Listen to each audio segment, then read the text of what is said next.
ao nosso estudo da carta de Colossenses. Colossenses capítulo 3, versículos do 10 ao 17. Mas para aqueles que estavam aqui a semana passada, vocês viram que nós começamos o capítulo 3 e falamos do despir-se do velho homem. E hoje nós vamos falar sobre revestir-se do novo homem. Então, para a gente não pegar o assunto no meio, a gente vai ler do começo, tá bom? Mas a gente vai se concentrar nos versículos de 10 a 17. Então, Colossenses capítulo 3 diz assim: portanto, já que vocês ressuscitaram com Cristo, procurem as coisas que são do alto, onde Cristo está sentado à direita de Deus. Mantenham o pensamento nas coisas do alto, e não nas coisas terrenas, pois vocês morreram e agora a sua vida está escondida com Cristo em Deus. Quando Cristo, que é a sua vida, for manifestado, então vocês também serão manifestados com Ele em glória. Assim, façam morrer tudo que pertence à natureza terrena de vocês: imoralidade sexual, impureza, paixão, desejos maus e a ganância, que é idolatria. É por causa dessas coisas que vem a ira de Deus sobre os que vivem na desobediência, as quais vocês praticaram no passado quando costumavam viver nelas. Mas agora abandonem todas essas coisas: ira, indignação, maldade, maledicência e linguagem indecente no falar. Não mintam uns aos outros, visto que vocês já se despiram do velho homem com suas práticas e se revestiram do novo, o qual está sendo renovado em conhecimento à imagem do seu Criador.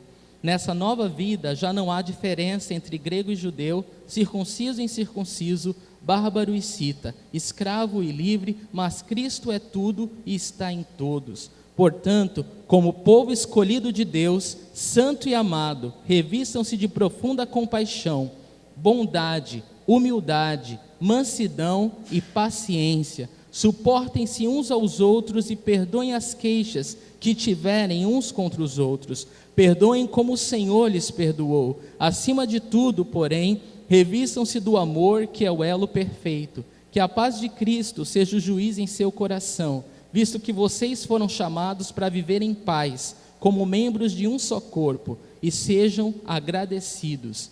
Habite ricamente em vocês a palavra de Cristo. Ensinem e aconselhem-se uns aos outros com toda a sabedoria, e cantem salmos, hinos e cânticos espirituais com gratidão a Deus em seu coração. Tudo o que fizerem, seja em palavra, seja em ação, façam-no em nome do Senhor Jesus, dando por meio dele graças a Deus Pai. Senhor, obrigado pela tua palavra. Nós pedimos que o Senhor abençoe esse momento que nós vamos refletir sobre a tua palavra. Espírito Santo de Deus, ensina a tua palavra, que a palavra do Senhor esteja gravada em nossos corações. Queremos praticá-la, queremos crer nela, queremos vivê-la, Senhor, para que todos que estão à nossa volta possam te conhecer. Nós escolhemos seguir a Cristo, Senhor, e mais uma vez, ó Deus, é com grande alegria que a gente fala: nós não nos arrependemos um só segundo, Senhor. Nós queremos continuar olhando para o alvo, Senhor, deixando as coisas que ficam para trás e avançando para as que estão adiante, Senhor. Venha, Senhor Jesus, toma primazia em nossa reunião, no nosso meio, e fala aos nossos corações. Quebra-nos, Senhor, refaz-nos, Senhor, se preciso for, mas seja glorificado em nossas vidas, Senhor. Nós somos comprados por um grande preço, para a honra e glória do Teu nome, e é por isso que estamos aqui essa noite, Deus. Então nós já Te agradecemos, Senhor, pela Tua obra em nossas vidas. Em nome de Jesus, amém. Amém, irmãos. Então, para aqueles que nos visitam, a carta de Colossenses, nós demos o título de A Supremacia de Cristo. É esse o tema que nós temos falado durante o estudo dessa carta, a supremacia de Cristo. E o versículo tema é Colossenses 1, de 15 a 16, que diz: Ele é a imagem do Deus invisível, o primogênito de toda a criação, pois nele foram criadas todas as coisas nos céus e na terra, as visíveis e as invisíveis, sejam tronos ou soberanias, poderes ou autoridades. Todas as coisas foram criadas por Ele e para Ele. O esboço do capítulo 3, que é o capítulo que nós estamos estudando, se chama Nova Vida em Cristo. Do versículo 1 ao 4 fala da nossa união com Cristo. de 5 a 9, deixando o velho homem no sepulcro, de 10 a 17, que é o texto de hoje, deixando o novo homem amadurecer, e do versículo 18 a 25, vivendo Cristo em todos os núcleos sociais da nossa vida. Então essa noite a gente vai continuar a falar do capítulo 3, que é a parte mais prática da carta aos Colossenses. Nós falamos até agora, até o capítulo 2, Paulo mostrou para a gente como a heresia colossense não podia ajudar em nada, né? Os irmãos em Colossos e as nossas vidas a mortificar os desejos da nossa carne. Só uma união com Cristo pode, né, transformar a gente de forma que nós não sejamos mais conduzidos pelos desejos da nossa carne. E só Jesus em nós, né, habitando em nós, pode mudar isso, pode fazer isso. Então é por isso que nós nos despimos do velho homem com Cristo, né?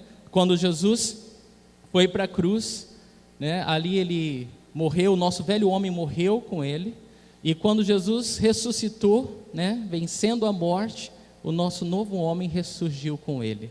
Então, Jesus Cristo, a morte de Cristo foi o nosso velho homem morto. O Adão morreu, né? A nossa velha natureza. E com a ressurreição de Cristo, o novo homem ressurgiu, né? Nasceu, o novo homem nasceu. E isso somos nós hoje, que cremos em Jesus Cristo. Então, nós vamos dar sequência agora, se revestindo do novo. Versículo 10 diz: e se revestiram do novo, o qual está sendo renovado em conhecimento à imagem do seu Criador. Primeiramente, eu quero chamar a atenção de vocês, que diz, eu prefiro que mostre, se não se importar, os versículos que eu trouxe, porque eu coloco algumas coisas sublinhadas. Desculpa, é só uma preferência. Obrigado. Aí diz aí, olha, e se revestiram do novo, né? E eu quero que você observe que se revestiram do novo, está no que forma verbal? Passado, né? Então, nós, em Cristo, né, nós fomos despidos do velho e revestidos do novo. Isso aconteceu já. Na morte de Cristo, na ressurreição de Cristo, isso já aconteceu. Na nossa vida, isso torna real para nós no momento da nossa conversão. Na hora que nós reconhecemos Cristo como Filho de Deus, naquele exato momento, aconteceu isso. Nosso velho homem, a gente entende que o nosso velho homem foi morto com Cristo e um novo homem, né, um novo homem, um ser espiritual nasce. Então isso acontece, isso já aconteceu quando nós conhecemos a Cristo. Nós somos revestidos do novo homem, o qual está sendo renovado. Vejam que a conjugação para ser renovado já não é mais o passado. O ser renovado é diário. Nós que estamos em Cristo, nós que nos revestimos, fomos revestidos do novo homem, nós somos renovados diariamente. Nós somos renovados. Então, esse caminhar de se despir do velho homem e se revestir do novo, isso só é possível porque já aconteceu em Cristo. Em Cristo nós somos despidos do velho e revestidos do novo, mas à medida que nós caminhamos com Cristo, esse novo homem, ele se renova. Vocês conseguem entender isso? Isso já aconteceu, você já é uma nova criatura, mas você precisa ser renovado diariamente. É exatamente isso que Paulo está nos ensinando aqui. E essa renovação, ela acontece em conhecimento. Isso significa com uma experiência pessoal.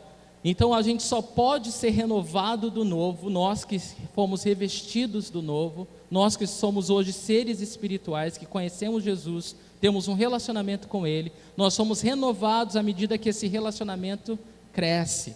A cada dia, quando você lê a sua Bíblia, quando você ora ao Senhor, quando você pede a direção de Deus para as suas decisões daquele dia, quando você coloca o teu dia diante do Senhor, tua família diante dEle, e você caminha com Ele, você ouve a voz do Espírito Santo, e você obedece o Senhor, o que está acontecendo? Um relacionamento. Um relacionamento, ele só acontece quando tem essa intimidade. É impossível para um marido e uma mulher, por exemplo, falar que eles têm um relacionamento se eles só veem um ao outro uma vez por semana, não é verdade? Nenhum casamento sobrevive dessa forma, né? Porque não existe o quê? Relacionamento. Para que um relacionamento ele continue, ele exista, né? É preciso essa intimidade, é preciso essa troca. E isso acontece com a gente, com Cristo diariamente. E através desse relacionamento com Cristo, nós estamos sendo renovados. Então, se nós não temos um relacionamento com Cristo, um conhecimento, se nós não... É tão maravilhoso isso, porque à medida que a gente se relaciona com Cristo, a gente se torna mais e mais parecidos com Ele, não é verdade? Quando você é casado, você sabe o que eu estou falando, né? Você se pega falando igual o outro, né? Você se pega fazendo as mesmas coisas, pensando igual, né? E acaba até se parecendo, né? É muito louco isso, mas é real. Isso acontece, né? Isso é uma coisa, é um fenômeno divino, né? Mas à medida que nós andamos com Cristo, irmãos, que nós aprendemos a ouvir a voz dele, a obedecê-lo, a caminhar com ele, a enfrentar desafios juntos com ele, passar por tribulações com ele, ver a mão de provisão de Deus, o cuidado de Deus, não é? Nós conhecemos ele passa a ser parte da nossa vida.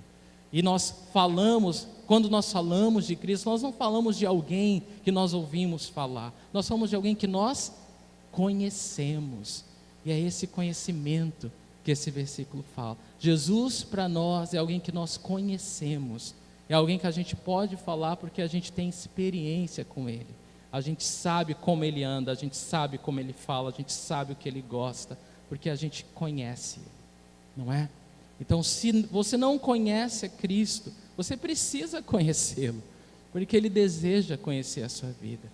Ele, na verdade, ele já te conhece e ele quer que você passe a conhecê-lo também. E esse novo homem, ele é renovado em conhecimento. E olha, eu vou te falar uma coisa antes da gente seguir. Não há forma melhor de se conhecer Jesus a não ser através da palavra de Deus. Você realmente quer conhecer a Cristo, então você é apaixonado pela palavra de Deus. Se você não tem fome e sede pela palavra de Deus, é porque você não tem fome e sede por Cristo. Se você não tem lido a sua Bíblia, é porque você não tem tido um relacionamento com Cristo. Isso é um bom termômetro para a gente medir o nosso relacionamento com Ele. É o quanto qual a importância que nós damos à palavra dEle na nossa vida. Ela é vital para nós, irmãos. Ela é vital para a nossa vida espiritual. É vital para o nosso amadurecimento, para o nosso crescimento, para o nosso relacionamento com Cristo. Isso é vital à nossa fé. Pode prestar atenção, quando alguém está fraco espiritualmente, você pergunta: você tem lido a Bíblia? Não leio há muito tempo. Está igual quando a gente, não sei quantos aqui eram, né? Assim, né? Eu falo, mas eu era católico, e aí a Bíblia ficava aberta ali numa página, né? E não saía daquela página e pegava poeira ali, né? Então, assim, é a Bíblia que está lá de enfeite, né? Está lá como uma decoração, né? Mas não é lida, né? E não adianta nada, né? É um item, né, ineficaz, não faz diferença nenhuma tê-la, né? A Bíblia só faz diferença quando a gente lê, quando a gente conhece Deus, a vontade de Deus, e se relaciona com Ele através da palavra dEle. Então, a palavra de Deus é a melhor forma que nós podemos conhecer o nosso Cristo, amém? Então é isso. Então esse novo homem, ele se renova em conhecimento à imagem do seu Criador. Então, à medida que nós nos relacionamos com Cristo e conhecemos a Cristo, nós estamos nos tornando o quê? Que diz aí? Cada vez mais a imagem do Criador, né? Jesus pode ser visto em nossas vidas. Não é difícil quando a gente tem um caminhar com Cristo, as pessoas olharem para nós e ver o Senhor, porque a gente vai falar como Ele fala, a gente vai andar como Ele anda, e a gente vai fazer as coisas como Ele faz, porque nós conhecemos Ele, somos íntimos dEle, e Ele habita em nós, e fomos revestidos dEle. Amém, irmãos? É isso, é esse o chamado de Deus essa noite para as nossas vidas, sermos essa imagem do Senhor, né, esse reflexo do Criador nesse mundo de trevas, nesse mundo, né, caído, né, doente, que precisa tanto de Deus, da esperança que nós temos em Deus. por causa de Cristo. Agora o versículo 11 diz: nessa nova vida já não há diferença entre grego e judeu, circunciso e incircunciso, bárbaro e cita, escravo e livre, mas Cristo é tudo e está em todos. Então nessa nova vida, nesse novo homem, a imagem do Criador, esse homem novo, espiritual, que nasceu quando a gente se converteu, quando a gente conheceu a Cristo, esse novo homem, a imagem de Cristo, diz aqui que todo o corpo de Cristo é igual, não há mais diferença. Todos nós que fazemos parte do corpo de Cristo, ou somos membros do corpo de Cristo, não existe o que esse versículo está falando, não existe um membro mais importante do que o outro, não existe nada, né? Ninguém que seja melhor do que o outro, ou pior que o outro, são todos iguais. Nesse novo homem, né, a imagem, semelhança de Cristo, não há superioridade ou inferioridade, todos são iguais, todos são amados iguais por Deus. E aí Paulo, ele ilustra isso, quando ele faz esses contrastes. Você veja que quando ele fala, nessa nova vida já não há diferença entre grego e judeu, ele está falando de nacionalidade, ele está falando de raça, né? O povo judeu, o povo de Israel, o grego era todo o resto praticamente, né? Era o Império Romano, os gregos, os romanos, aqueles que falavam grego. E ele falou, olha, não há diferença mais de raça. Em Cristo, todas as raças são iguais, nenhuma é melhor que a outra.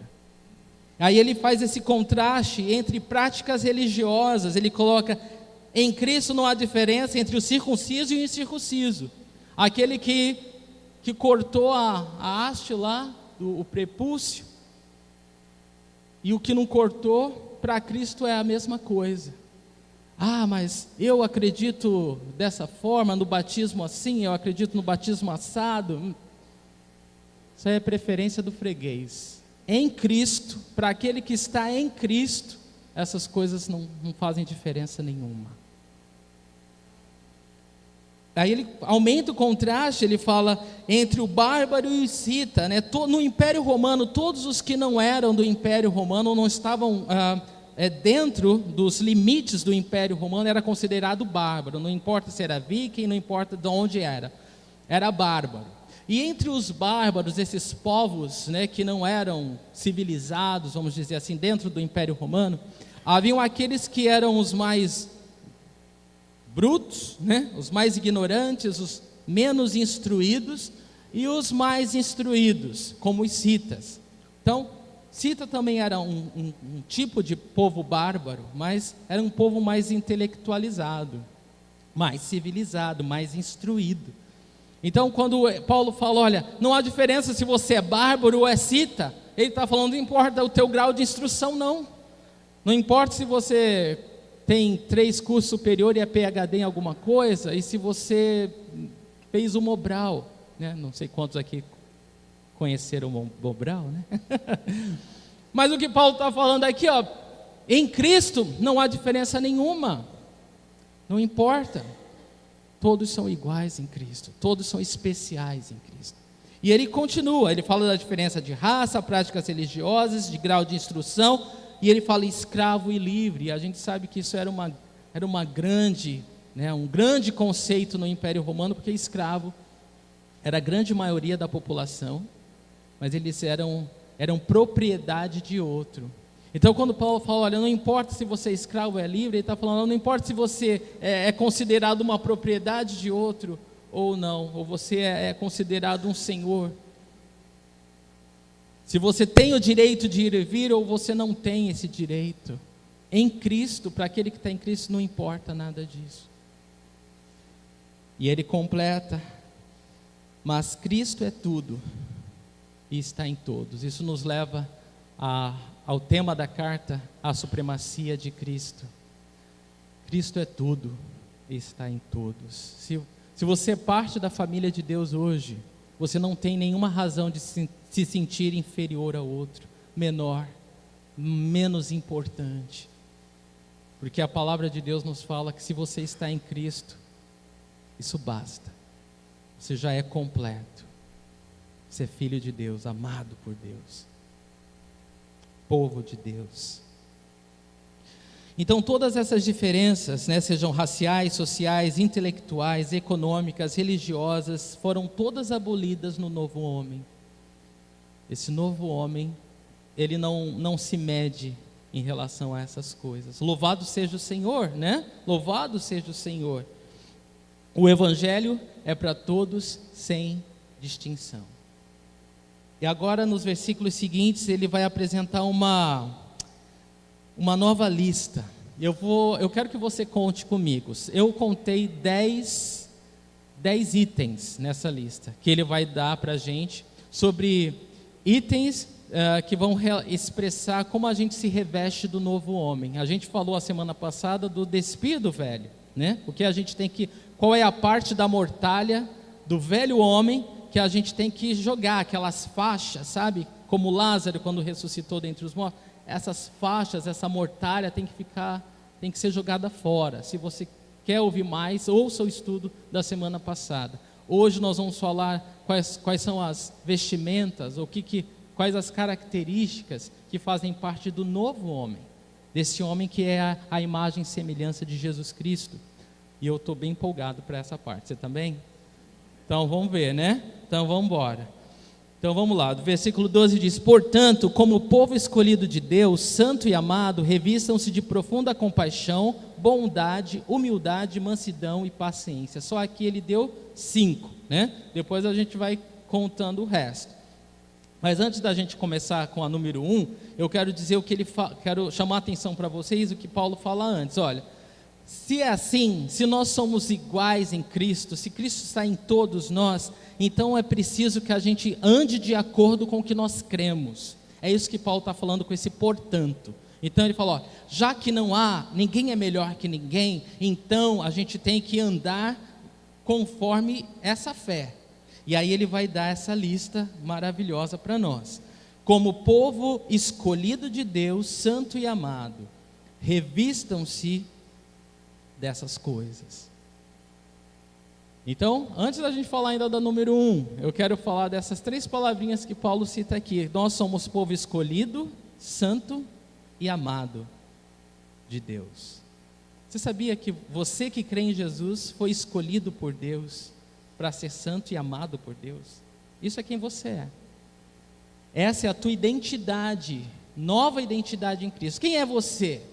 Quem você pensa que é? Quando você ouvir isso, eu sou escolhido por Deus, eu sou santo, eu sou separado por Deus e eu sou amado por Deus. Você não pode esquecer essas coisas. Isso fala sobre a tua nova identidade em Cristo. O passado ficou para trás. Se alguém chegar para você e falar, tentar jogar na sua cara alguma coisa que você fez, fala, desculpa amigo, esse daí já morreu. Morreu com Cristo, lá na cruz. Aqui é um novo céu, uma nova pessoa. Escolhido por Deus, santo, separado por Deus e amado por Deus. Isso é quem você é hoje. E não deixa ninguém te falar o contrário. Amém? Eu coloquei aqui, olha, você foi escolhido por Deus para ser santo, separado do modo de viver do mundo e para ser amado, revelar ao mundo o amor de Deus. É isso quem você é. E a gente vai continuar. Agora a gente pode falar da listinha, mas antes só mais um detalhe. Esse despir-se do velho e revestir-se do novo tem que ser característica de todos nós, irmãos.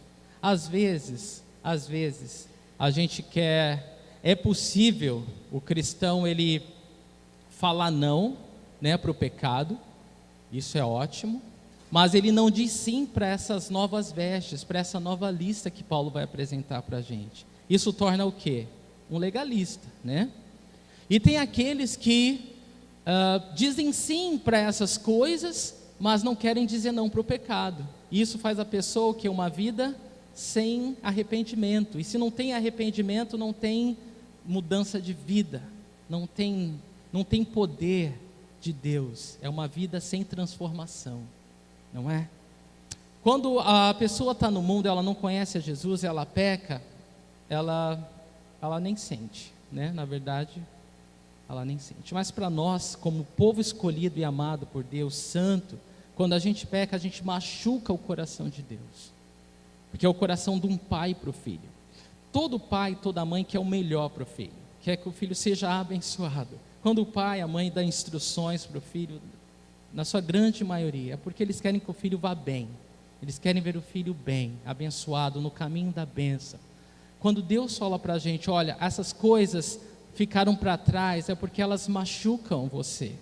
E se alguma coisa machuca teu filho, machuca você. Não é verdade? Se alguma coisa machuca teu filho, machuca você. Então quando o Senhor fala, olha, essas roupas, essa mortalha tem que ficar longe de você, é porque elas não cabem mais em você. O Senhor tem roupas novas para você.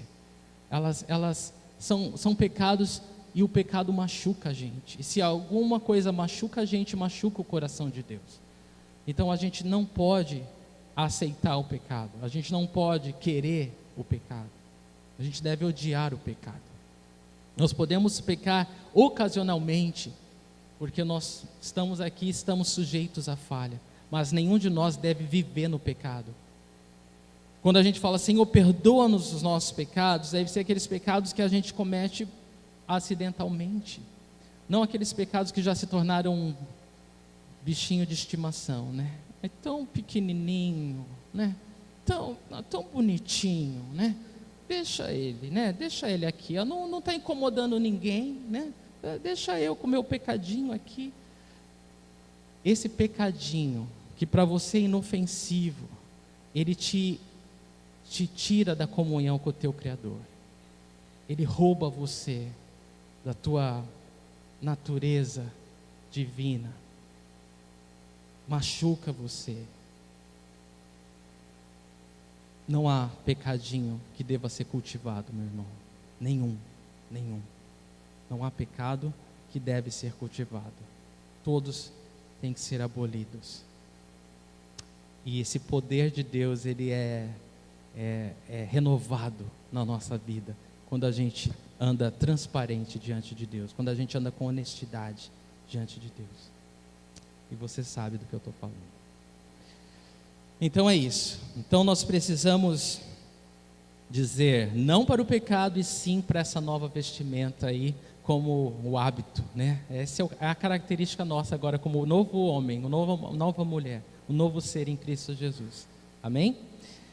Então vamos lá, agora sim a gente pode continuar. Então do que a gente tem que se revestir, irmãos? Profunda, pode avançar aí, por favor. Isso daí eu já falei. Profunda compaixão. O que seria profunda compaixão? Se importar com a miséria alheia ao ponto de fazer algo a respeito. Então você se importa com a miséria do outro, você se importa com a dor do outro, com o sofrimento do outro, mas não como daquela forma que a gente vê o noticiário das criancinhas com fome na África, lá no jornal, e a gente faz assim, ai, tadinho deles. Próximo slide, né? Próximo canal.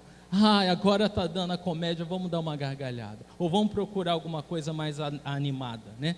Não é essa compaixão de segundos, não é essa compaixão intelectual, não é essa compaixão sentimental que não leva você a nada. Vocês estão entendendo o que eu estou falando? Sim.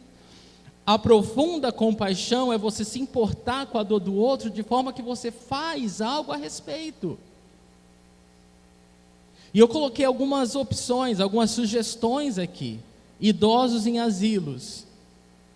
Eles amam, se você já visitou um asilo, eles amam contar a história deles. Sabe por quê? Porque eles não têm com quem conversar. Muitas vezes, o asilo vira depósito, né? Porque eles serviram seus filhos a vida toda, mas na sua velhice os filhos não precisam mais deles. E aí depositam eles em asilos. E é preciso uma profunda compaixão para se importar com eles. É preciso uma profunda compaixão de querer ter tempo com eles.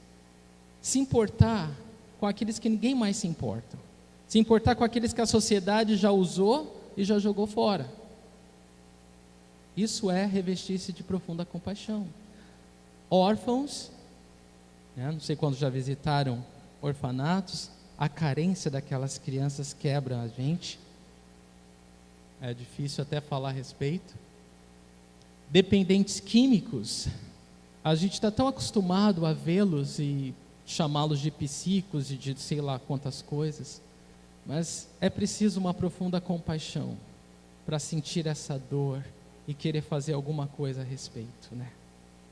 Porque naturalmente aquilo que não presta a gente joga fora, mas Jesus é aquele que não apaga o pavio que fumega e nem despreza o caniço rachado, não é, irmãos? Então a profunda compaixão faz olhar para o ser humano e ter esperança, faz a gente olhar para aquele que ninguém dá valor e ver uma fagulha de esperança, né? Isso é o que a profunda compaixão nos faz. Os desabrigados, quando acontece enchentes, quando acontece tantos casos, né, das pessoas ficarem sem casa, não ter mais móvel, não ter mais roupa, não ter mais... São poucos que se importam. São poucos que falam, não, peraí, eu tenho 2, eu posso dividir com o que perdeu. Vocês estão entendendo, né, gente, o que é a profunda compaixão? Eu creio que sim. Perdidos espiritualmente. Gente, hoje em dia, é uma tristeza isso, né? Mas que Deus nos perdoe, porque será que o povo de Deus se importa com os perdidos espiritualmente? Ou será que já essa coisa da teologia da prosperidade já contaminou a gente de forma a nos destruir? Porque eu me pergunto isso às vezes. Será que hoje alguém ainda se importa com aquele que está longe de Cristo?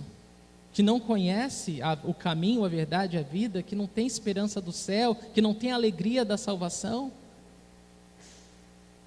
Parece que está todo mundo atrás dos seus próprios interesses, né? Está todo mundo preocupado com a sua própria vida, que os perdidos espiritualmente já não passam nem na nossa cabeça, não ocupam nenhum lugar nas nossas orações. Eu me pergunto até quem ora pelos familiares que não conhecem a Jesus.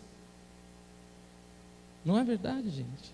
Eu me pergunto, quem ora pelos familiares que não conhecem Jesus ainda? Ou tanto faz como tanto fez? Não, é preciso profunda compaixão, irmãos, para se importar com aqueles que não conhecem Jesus ainda. E etc, e etc, e etc. O que não faltam são oportunidades para a gente sentir a dor de outro e fazer alguma coisa a respeito por eles. Amém? Então, revistam-se de profunda compaixão. 2, revistam-se de bondade. O que é bondade? É a virtude que considera o bem do próximo como seu próprio bem. Sabe, quando você quer ver o outro tão bem quanto você mesmo está bem, ou quanto você gostaria de estar bem, desejar aquilo que você deseja para você, você deseja para o outro. É disso que a gente se revela. Eu me pergunto por que o mundo à nossa volta tem tanta dificuldade de ver Jesus na igreja. Eu acho que é porque a igreja se desviou.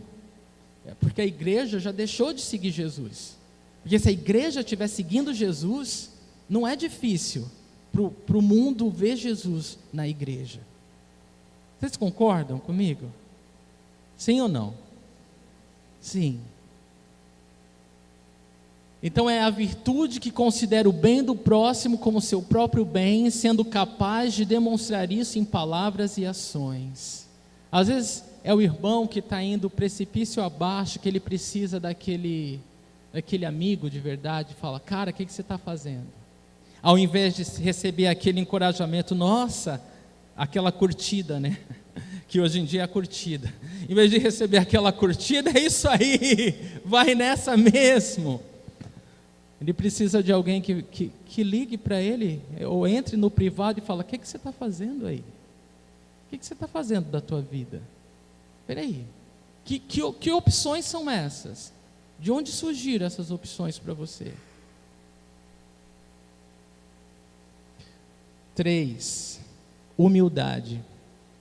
Não considerar-se melhor e nem pior que os outros, mas ter uma visão bíblica sobre quem você é. Então, humildade não é falsa modéstia, humildade não é se sentir melhor que ninguém.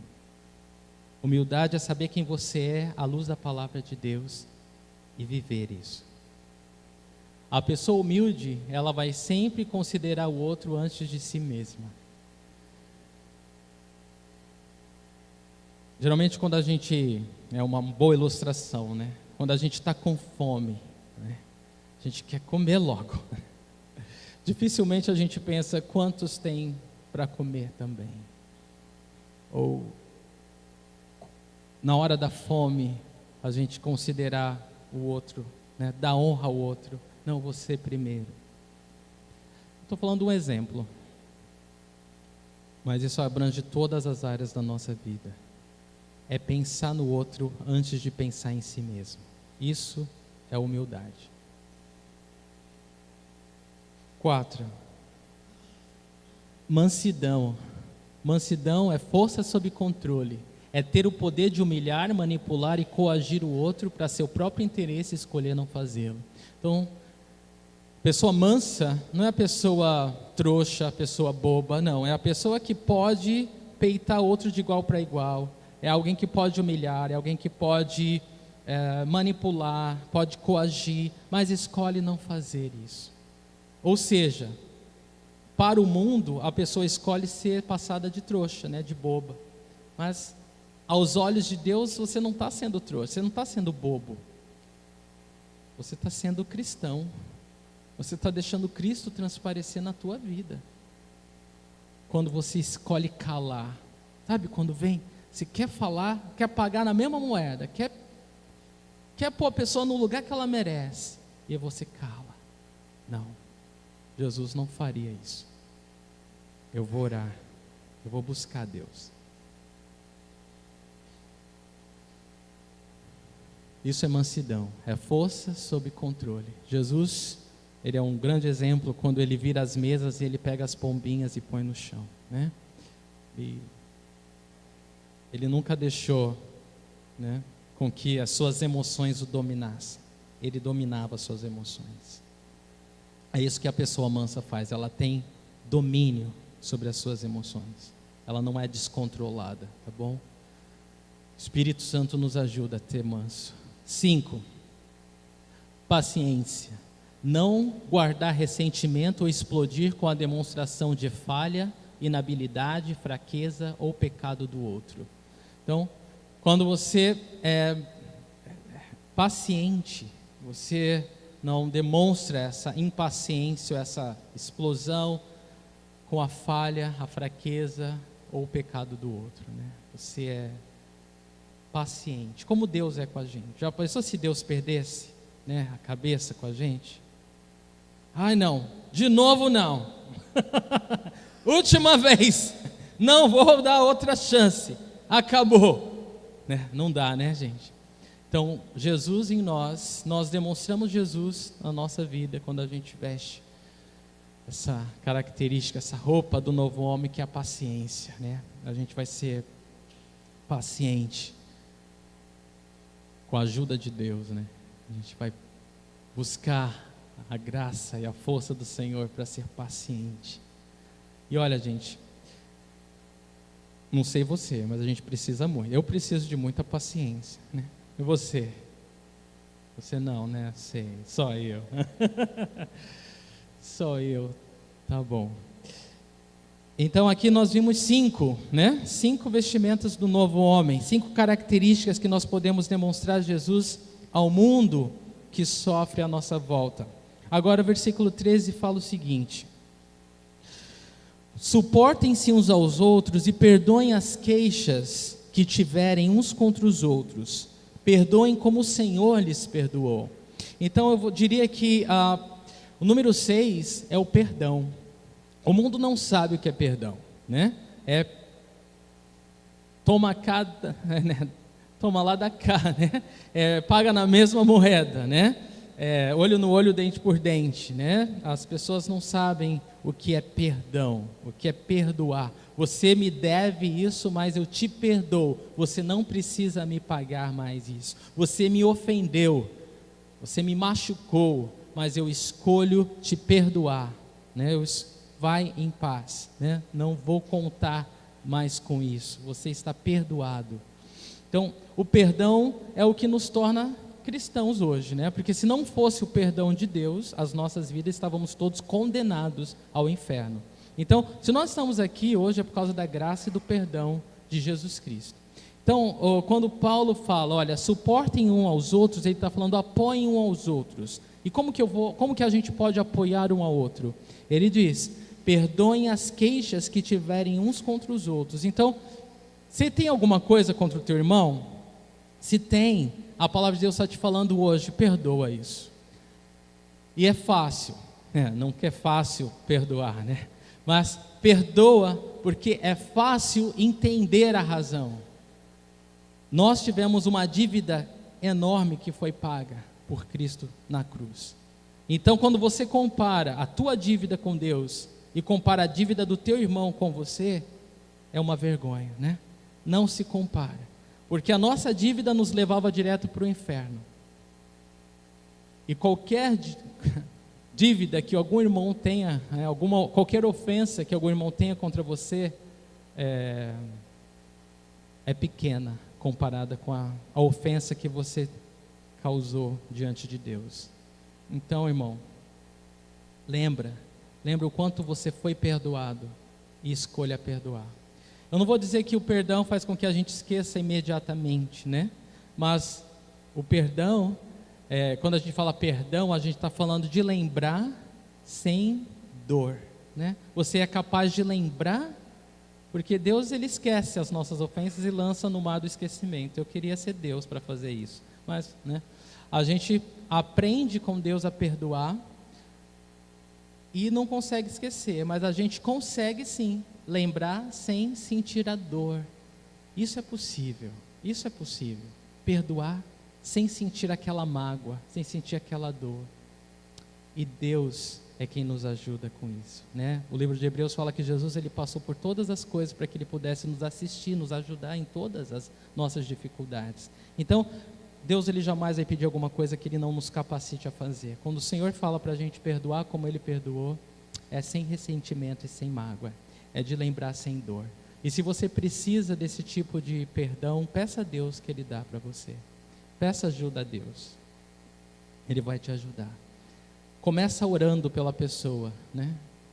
E aí você vai ver, você vai ser renovado, fortalecido. O poder sobrenatural de Deus passa a agir na tua vida. Mas você tem que orar para experimentar, né? Se você só ouvir o que eu falo e não fizer, não vai adiantar nada. Mas se você praticar, você vai experimentar isso. Então é isso aí. E acima de tudo, versículo 14. Versículo 14 diz, acima de tudo, porém, revistam-se do amor, que é o elo perfeito. Então, se você estava somando, esse é o item número 7. O 6 é o perdão e o 7 é o amor.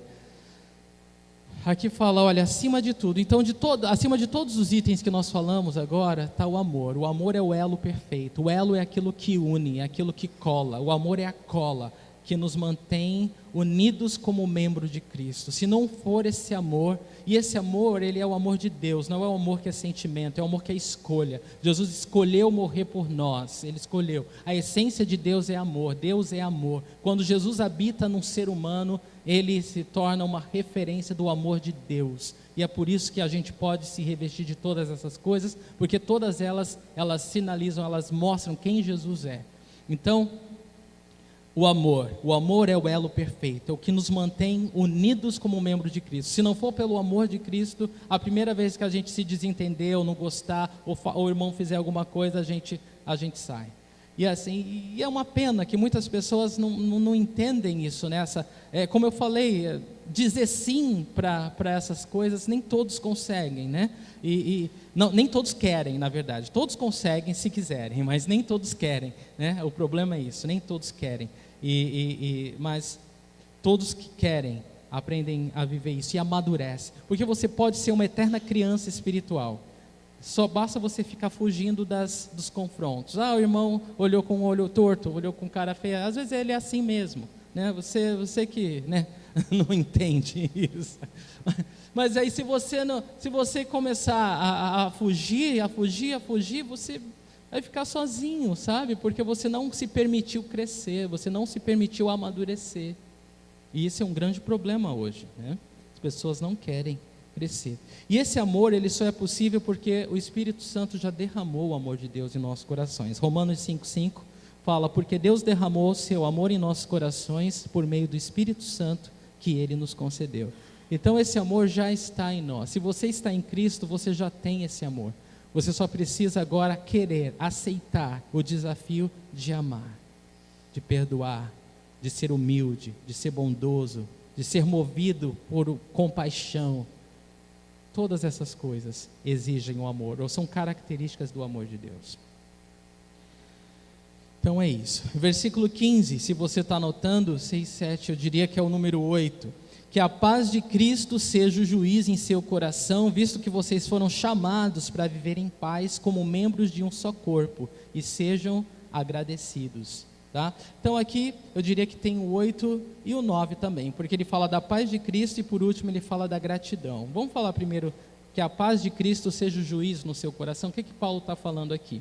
Eu creio que Paulo está falando duas coisas. A primeira delas é que a paz de Cristo seja a característica da comunhão no meio de vocês. Ou seja, que quando as pessoas olharem para vocês, elas vejam a paz de Cristo. Esse povo pode torcer para time diferente, mas andam juntos. Esse povo pode gostar de cor diferente, mas estão juntos. Existe uma paz, existe alguma coisa maior do que as nossas preferências que nos une. Esse amor de Cristo, ele faz com que tenha essa paz. A gente não anda em briga e discussões, tá bom? Então, quando fala que a paz de Cristo seja o juiz no seu coração, está falando dessa harmonia que existe no corpo de Cristo como membros de um corpo só, né? A gente não anda em divisão, em brigas, em discussões. Existe uma unidade na diversidade. E a segunda coisa é que a paz de Cristo seja o modo pelo qual vocês aprendem a discernir a vontade de Deus, seja como membro, seja como corpo. Então, quando a gente fala que a paz de Cristo seja o juiz no seu coração, é que o juiz é o árbitro, né? Aquele que mantém as coisas em ordem e em justiça, né? As coisas corretas. Então, quando você ora por alguma decisão e você não tem a paz de Deus, é melhor não fazer. É isso que o texto está falando, que a paz de Cristo seja o juiz, que a paz de Cristo domine o seu coração, que você seja capaz de, e até quando você está no meio de irmãos e tem uma disputa, uma briga, o que a palavra de Deus fala? Olha, quem está em paz? Quem está em paz de abrir mão? Quem é que está confiando em Deus? Quem é que está agindo com fé? Quem é que está descansando no Senhor? Ah, é esse? Ah, então é por aqui que a gente vai. Vocês estão entendendo? A paz de Cristo seja o juiz entre vocês. Irmãos, nada sem a paz de Cristo é de Deus. Se você não tiver a paz de Deus, é melhor não fazer.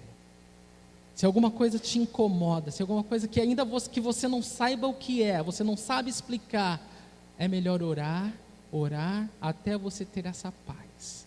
E aí quando você tiver essa paz, você escolhe, você sabe que Deus está ali.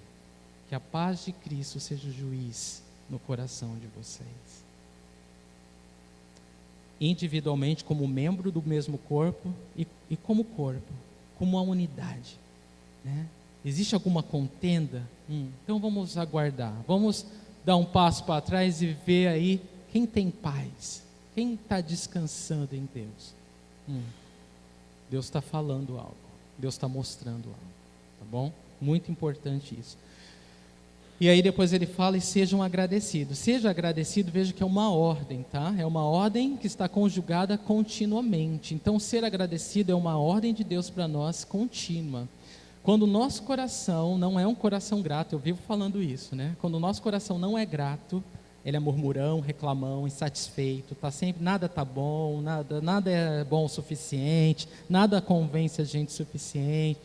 A gente acaba causando um mal-estar no corpo, a gente acaba criando um ambiente de crítica, de murmuração e de divisão.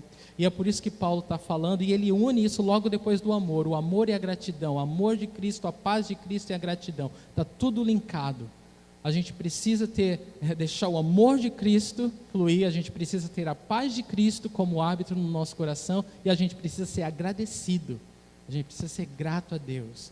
As coisas não estão como eu gostaria que estão, mas eu vou orar, eu vou continuar, eu vou ser grato pelas coisas boas, né? Eu vou ser grato a Deus. E sempre que a gente apresenta o coração grato ao Senhor, irmãos, não importa a situação, é como se você tivesse um recipiente aberto para Deus derramar mais. Mas um coração ingrato é um coração fechado, é um coração que não está aberto para receber nada de Deus. E a gente sofre, né? A gente sofre sozinho, e a gente faz o corpo de Cristo sofrer junto com a gente. É uma pena, né? É uma pena porque muitas vezes quando a gente está com esse coração ingrato, a gente contamina as pessoas e nem percebe, né? A gente é tão natural, né? A gente só está reclamando, a gente só está... Estou sendo sincero. Sei lá que desculpa a gente quer usar, né? Quando a gente quer usar, quando a gente quer pecar, qualquer desculpa vale, né? E aí a gente... Mas aí, isso já aconteceu, gente. Às vezes tem um irmão fraquinho na fé, que já não está bem. Aí ele ouve... Ele fica, ele não sabe que é isso, mas você escandaliza ele, porque ele tropeça, ele começa a se afastar, ele começa a olhar para os outros com um olhar torto, né? Aí qualquer coisinha que o diabo faz na vida dele, ele já não quer mais estar na comunhão. Por quê? Porque você não queria, mas foi uma pedra de tropeço. O irmão hoje só Deus sabe onde está, né? Vocês estão entendendo, gente, isso? A gravidade disso? Isso é muito sério. Muitos estão sofrendo por causa de um coração ingrato, né? Que não sejamos nós esses, queridos, de coração. Versículo 16: habite ricamente em vocês a palavra de Cristo, ensinem e aconselhem-se uns aos outros com toda a sabedoria, e cantem salmos, hinos e cânticos espirituais com gratidão a Deus em seu coração. Você está contando? Sim ou não? Qual o número que nós estamos? 10? Já? Muito bem, parabéns.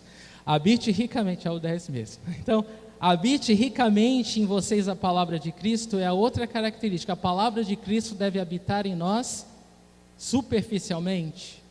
É isso que está escrito? Não. Como que a palavra de Deus tem que habitar em nós?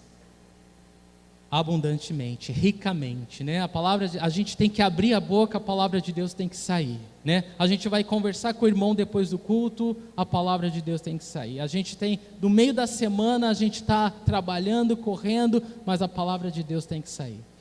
É claro que se você se alimenta com a palavra de Deus só aos domingos, isso não vai acontecer, isso não vai ser real na sua vida, não vai, porque o dia a dia vai te colocar um monte de lixo, e lixo entra, lixo sai, né?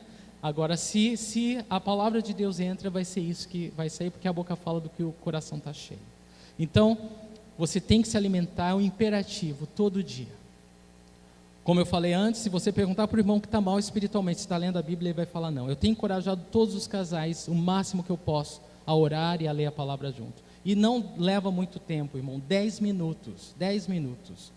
A gente começou Hebreus e eu leio um capítulo, ela lê um capítulo e a gente ora. A gente às vezes fala, tem tempo às vezes de falar o que você leu, o que você entendeu.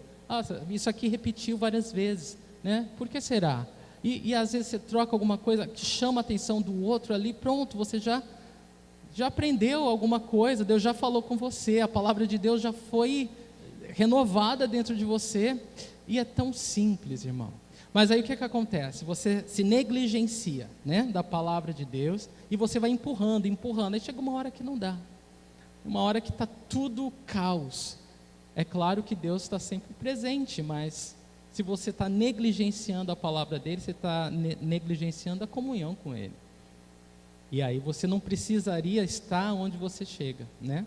Então, orem, eu imploro, eu não sei como tornar isso um apelo maior, mas eu imploro a vocês, Igreja de Cristo, orem e leiam a palavra de Deus, que a palavra de Deus ocupe o lugar principal na sua vida, no seu dia.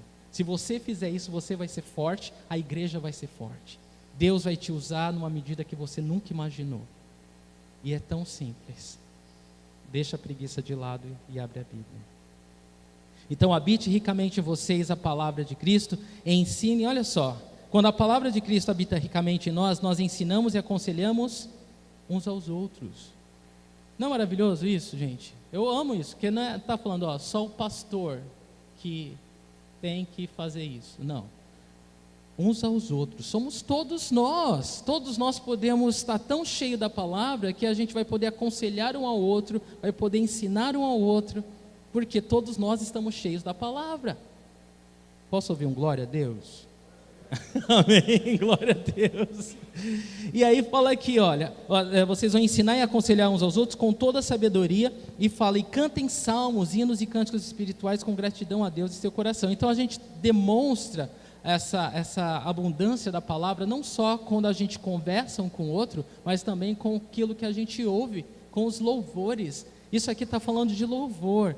Por isso que a gente se preocupa de ter louvores que são bíblicos. E se você prestar atenção, é tudo palavra. Por quê? Porque uma vez que você aprende essas letras, você vai para casa, você vai cantando, e a palavra de Deus está no teu coração.